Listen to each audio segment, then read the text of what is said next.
The door shutting means that it is indeed show time. It is currently Tuesday, December 11th, 2012, and this is Day 9 Daily number 532, where we learn to be a better gamer and do this. We're going to watch Grubby play some Heart of the Swarm today. It feels good in all my tickly bits.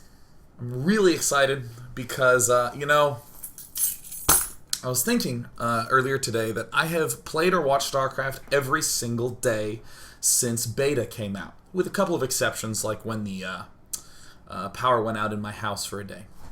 However, I've never been so thrilled as when I got the chance to cast the Heart of the Swarm games at the recent NASL. Oh my god!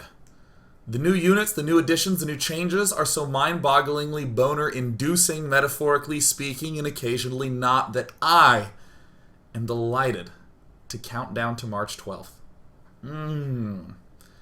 It's when the game releases. P.S. And what we're going to get the opportunity to do in today's daily is we're going to be watching some games of none other than Grubby himself, playing some Heart of the Swarm with SkyToss. Now, ordinarily, there's a significant amount of research and replay watching and knowledge that is sort of the foundation for me when I do the daily. The fact that I can say things like, this is standard, this is not, this is a timing that's very important. Just the phrase, this is a timing that's very important, is because I've watched thousands of games and seen that attack happen frequently. So it's kind of a knowledge game that I'm playing. With Heart of the Swarm, there's suddenly this huge knowledge gap, which is really, really, really exciting, because it means there's crazy things that can go on that have never seen before, and people have never seen before. So in the course of these games, we're going to get the chance to, I wouldn't say talk so much about, now here's something you really need to worry about, because it definitely can happen like this. A lot of what I'll be doing is postulating and doing things like, well, I might be a little bit worried about this, but we definitely should be worried about this type of Wings of Liberty-esque attack. Overlaying all of this, primarily, we're just going to shiver with excitement because of some sweet things. Before we begin today's show, I wanted to give an extra special shout out to my BFF, Tristan Brand. He and I have always talked about stories and stuff we like. Sometimes we do the coupley style thing where we count to 0 and start a television show on Hulu at the same time together, or Netflix or something like that. And we've always enjoyed discussing stories, and as a result we started a show called Why We Like It, where we discuss stories from any medium, television, film, video game, comic book, whatever, and we just talk about why we think they're awesome. And yesterday we did an episode on Game of Thrones that's uploaded to day9.tv. So, you can just go check that out. It's really cool. And also,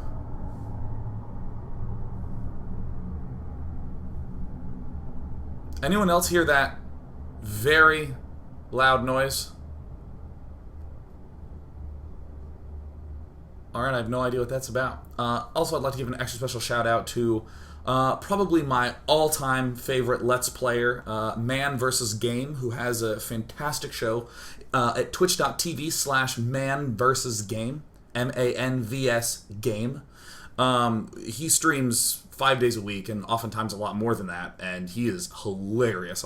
Actually, right now, I think he's playing the original Ninja Turtles game. I was watching him play it, the original Nintendo Ninja Turtles, the NES Ninja Turtles. That game is impossible, and yet he's good. So yeah, huge shout out to him. He is one of the couple of channels to which I subscribe on twitch.tv, just because he's kick-ass and provides me countless hours of laughing at basically schadenfreude. When he suffers, I am pleased. Yeah. Let's talk about StarCraft.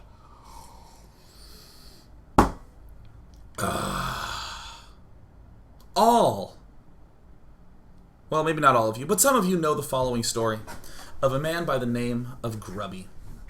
Grubby stepped into StarCraft 2 with a lot of expectations due to the fact that he was the champion of Warcraft 3, and yet when he stepped onto the scene, he was by and large mediocre. In fact, do any of you remember NASL Season 1, where Grubby and Artosis were to have a pillow fight for who was in fact truly the dead last in the league?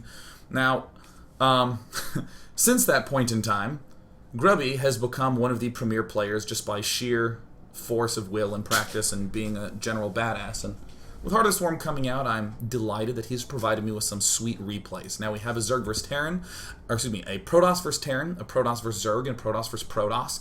Please type in what you would want to see, and we'll go ahead and start one of them up and check it out. So yeah, we will end up doing that. It looks like it's a battle between. All right, let's go ahead and start with a Protoss versus Zerg. This game's kind of funny. Oh, this game is, I think, the 5th game that Grubby had ever played on Heart of the Swarm. This is gonna be fantastic. We're loading it up right now. Oops, let me go ahead and turn off the health bars. Where is it? Show, selected, accept, return to game. Wat a relief. Here he is, spawning down in the bottom. This is Xynon, the enemy, and this is Grubby down in the bottom right. Grubby just has been thrilling me with his play in Wings of Liberty, 2nd place at IEM Singapore. I strongly encourage you to watch his stream, twitch.tv/follow Grubby, where you can get the chance to see him do this sort of stuff live. And he interacts a lot with viewers. So, yeah, go Grubby! Grubby! Ho! Ho! So, we're on one of the new maps, which, as you'll note, kind of has this standard-looking natural formation. This is very Antigua Shipyard-esque with its setup. We do have this extremely nice third. This is a very, very important expansion for Protoss in my eyes. This is where Zergs are generally going to be taking their third, just because it's a little bit farther away. Adjoining these 2 bases with Creep is very much so like Daybreak. And of course, this is I would call an ideal 4th base for the Zerg buddies. Why do we not want this as Zerg? Well, because it's closest to our opponent. And can I say how cool it is to have these new maps to look at and analyze? Wiggle, wiggle, woo. I like new maps. It's so slick. Yeah. Many Terran, like especially a meching player, would be thrilled with the opportunity to have this wide open expansion. We have 2 watchtowers that I would describe as disappointingly cover the entire movement paths through the center of the map. I really think that this top watchtower should be removed, thereby making that counterattackage out as a possibility. So, right off the bat, do I have... Oh, God. I do have sound on, right? Okay, cool. Yes, excellent. Oh, thank goodness. Now, already we're seeing Grubby do a strategy that a lot of people are doing in all the matchups. Skipping the Forge and 1-basing it. This is significantly safer against a 6 pool. Grubby's still doing the Scout, but it's really nice when, you know, like, here, you will just see Lings marching towards you, and you don't have to just be like, ah! And like do a panic cannon sort of thing. So Grubby oh so cleverly goes for the double gas into put no guys in gas build. I'm quasi teasing. Some of the intense optimizations of Wings of Liberty took a while to pop up. So this thing where it's 2 in each gas geyser is pretty common. Or you end up doing these like rally ins to the assimilators. It's a nice way to have just a smidge more gas. This is about 1.5 geysers worth of dudes. But the Mothership Core rush is an extremely effective way to secure an expansion because a Mothership Core basically negates early Zergling pressure, not early Roach pressure, because it just fires so slow. But the primary reason that Grubby would be rushing to get this Mothership Core out is, for one, we can float it over and do some scouting, which I actually don't... I actually think people are going to increasingly just not do and not risk. We'll talk a little bit about that in a second. But the big reason we want to get this Mothership Core out is that energy is 1 energy per 2 seconds, which I will demonstrate by going to normal speed and seeing it's at 52. And then look at that, every 2 seconds you can see it going up. Yeah. Alright, cool. I'm such a great elucidator. So this means that we need 100 seconds to have 100 energy, which is really important for this photon overcharge upgrade. So another really nice way to think about this is that gain 50 energy is 100 seconds, and to build a Nexus is 100 seconds. So what we're seeing a lot is as long as the Mothership Core pops out at the same time that you start up the Nexus, you will have yourself a nicely defendable expansion. But at the same time, I feel like that this requires at least some alternate defense. So I think that chrono boosting out the Stalker in coordination with the Mothership moving out is important, because Roaches can't really get to you this quickly, but Zerglings certainly could pop out. So we want to have at least something up. Now, many of you perhaps saw me play Heart of the Swarm in those games. If not, I'll be doing that tomorrow. But one of the early things that I learned while playing Heart of the Swarm is what happens in the Queen versus Mothership situation. So this Queen is under attack from the Mothership core, because again, it's really important for Protoss to have early harassment against Zerg, but interestingly, the Queen beats the Mothership core in the 1 versus 1. I made this particular mistake. I was feeling quite like a boss, and then it turned out I wasn't. So this is already anti-good. This is quite quite the sadness. So, alright, so Grubby is doing the usual sort of defensive thing. But either way, this is the defensive setup that we're seeing more and more players do in Heart of the Swarm, the Forgeless Expand. And I'm not as big a fan of this particular placement, because this implies that our Photon Overcharge really won't be able to participate too much in this attack.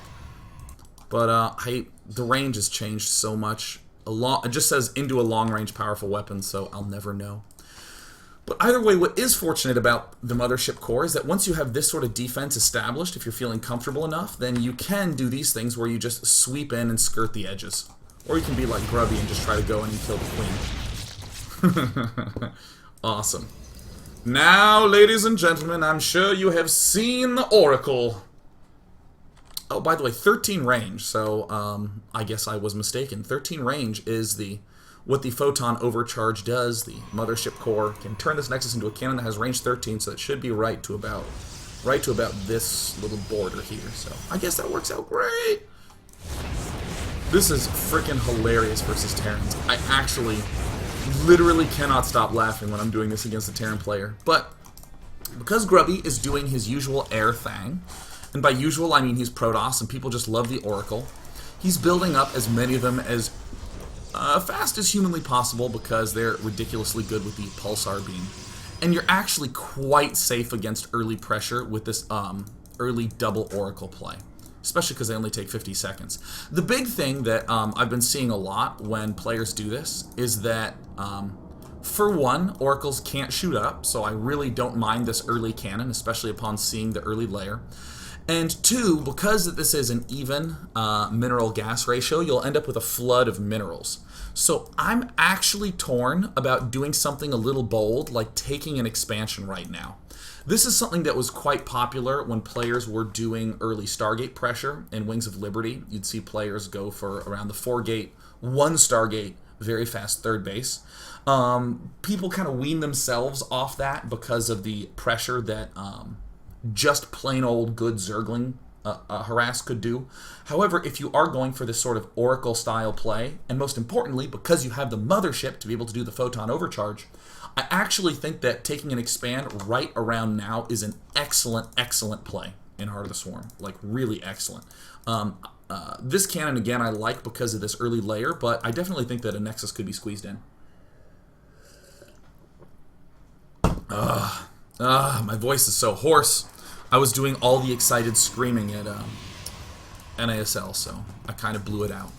Now, the Oracle, people who watched the NASL Heart of the Swarm show match series saw White Rod just do the total face pounding to Liquid Ret with Oracles. However, as we're seeing from Xynon, who I will note is not doing, if we actually spend time watching him, because when I first looked at this replay, I was watching him quite intensely to see what the opening was like. Xynon has a lot of optimization issues with this build, like the layers too early and this and that, and that's not me trying to go, Xynon sucks, so what we're going to see is that Xynon does a weak opening, and then still gets some units that destroys this Oracle pressure. And this is something that we saw happen a lot in Wings of Liberty. There were attacks that used to outright kill players, And once people found out how to defend them, the attacks didn't stop. The attacks continued, but it turned into pressure rather than just an outright kill sequence. So we see 7 oracles springing into action. And I like this play because, well, for one, we're going to see Spore Crawler. We have some Hydras. We have some Infestors up here.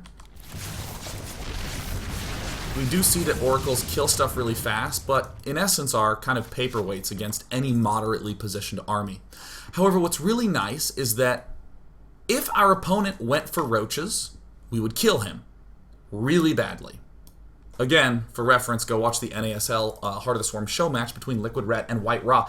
If he goes for Hydras and Infestors and stuff like this, we can just expand. Yeah. And double Void Ray production behind it, because Void Rays function really nicely now as a core army unit. And hell, these oracles are freaking really fast. Like, their movement speed is faster than a Stalker, so you can retreat with them quite nicely. And we always have this counterattack potential. Oh yes. See you later. And I think Grubby might want to... You can do cute things with these oracles, like send one up and do this revelation.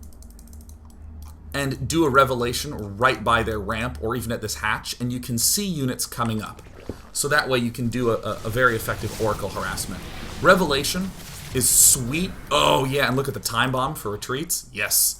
The revelation I have seen be really sweet because all the oracle abilities work nicely with other oracles. Revelation to do spotting, and then the time warp to slow down so you can run away. Yes. Yes. And now we get map control. Yeah, map control! Grubby's doing a very old school transition, which is open up air, rush to Colossus. It's super, mega, hyper, giga strong. And, once again, we get the opportunity to see... I'm going to highlight these Protoss units. Look at how stupidly quickly oracles kill Hydras, and it's not very difficult to just target fire them. The eggs just get roasted because they do have the light armor type, so your oracles are just superheroes. And most importantly of all, the photon overcharge. And now I can actually look. Ah, look at that. Range 13, damage 20. Woo! Yeah! God, I love how strong Protoss is right now because my main race is Protoss right now. However, there's a certain degree of flimsiness to a lot of the Sky Toss and Sky Toss transitions.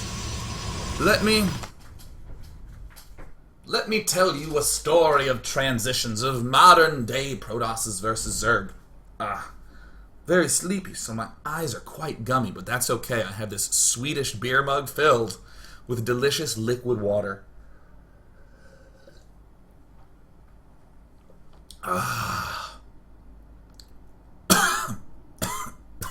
Don't breathe water.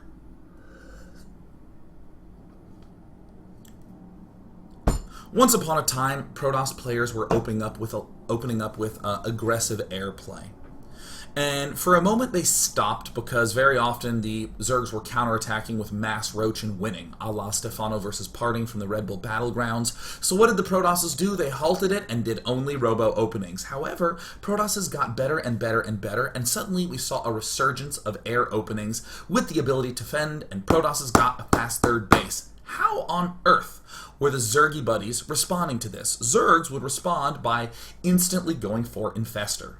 Why is that? Because when the Protoss player goes for air, they're inherently not aggressive. They will generally not have Robotech. They will generally not even really have a lot of gateways unless they're going very all in. So if you go for defensive Infestors, why is this so good? Certainly deals with the army directly, but most importantly of all, it has already taken us in a big step towards the Broodlord Infestor composition. Again, we could make Hydras, and Hydras are amazing against air, amazing against non-robo armies, and amazing against gateway units, even in large numbers. But going in the Hydra's direction does not satisfy our Broodlord Infestor endgame composition. It's not a piece to that puzzle. So we say, screw that, we're going to start the Infestors now. I want you to think about going for the Corruptor as an alternative to that, because it's slower, but it's also possible. Against players who have been going for double Stargate in Wings of Liberty, an interesting answer that players were doing is lots of Zerglings and Corruptors rather than Infestors. Why? Well, it easily holds off a lot of air, and more importantly, it's a big step in the direction of Infestor Broodlords, so I do think we're going to see that a bit more in the heart of the swarm. But Xynon isn't doing any of that. He's building Hydras. Yeah.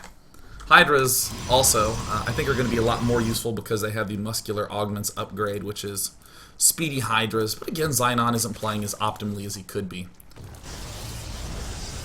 Now, Oracles with their total kick-assedness. Oh, and once again, I will emphasize oh so much, if we have a harassment that is based on heavy gas usage, again, 150, 150.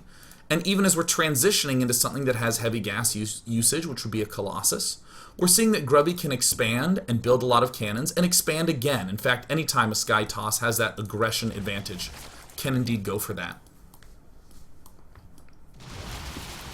So I'm sure you're seeing that throughout this daily, there's a little bit less of the nice timings that I can reference from other dailies, and yet still there's really sweet tactical analysis you can do simply by freaking looking at the damn oracles.